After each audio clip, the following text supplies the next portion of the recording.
واش عارف باللي نفس الجريمة ممكن يجي ليها أكثر من 3 الأنواع ديال الشرطة، وأخطر من هاد الشي كله واحد فيهم عنده طريق مختلفة على الآخر باش يوصل ليها. خليك معايا غادي تفهم كلشي. دابا البوليس ديال المدينة مثلا نيويورك بوليس ديبارتمنت، هاد البوليس هادو هما اللي كتشوفهم كل نهار قدام عينيك، ديال الحوادث الصريخة البسيطة والمشاكل الشهرية. اي حاجه داخل المدينه كاين هاد البوليس هادو. كيفاش تلتحق بهم؟ دبلوم ثانوي، اختبار بدني، واحد تيست لي ماشي صعيب، وتدريب في الاكاديميه. واسهل طريق مقارنه مع الاخرين اللي غادي نذكرهم. غنجيو سيدي البوليس ديال الولايه ديال ستيت بوليس، هادوك تشوفهم في الهايواي اللي تيكونوا على الطريق الكبيره، كيخدموا في الولايه كامله. الطرق السريعه والمطاردات والدعم ديال البوليس تيدعموا البوليس داخل المدينه.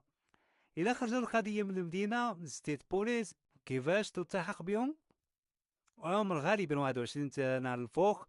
رخصة السياقة، الاختبارات البدنية القوية، تدريب أطول. خاصك تكون صحيح عمي. أنشر المستوى العالي الاف بي اي هنا لا بدا تيكبر. في تيدخلوا في الإرهاب، الجرائم الكبيرة، الهاكين، القضايا ديال بين الولايات. وحتى السرقة العادية تقدر تولي قضية ديال الاف بي اي. كاين بعض الأبناك اللي مشات ليهم غير سرقة 1000 دولار، هنا تيدخلوا اف بي اي. وكاين بعض الولايات اللي حتى 5000 دولار. كيفاش تلتحق؟ شهاده، تكون عندك شهاده جامعيه، خبره في الخدمه، اختبارات صعيبه بزاف، تدريب خاص في الاكاديميه. اصعب طريق ولكن اقوى. مثال سريع يخليك تفهم.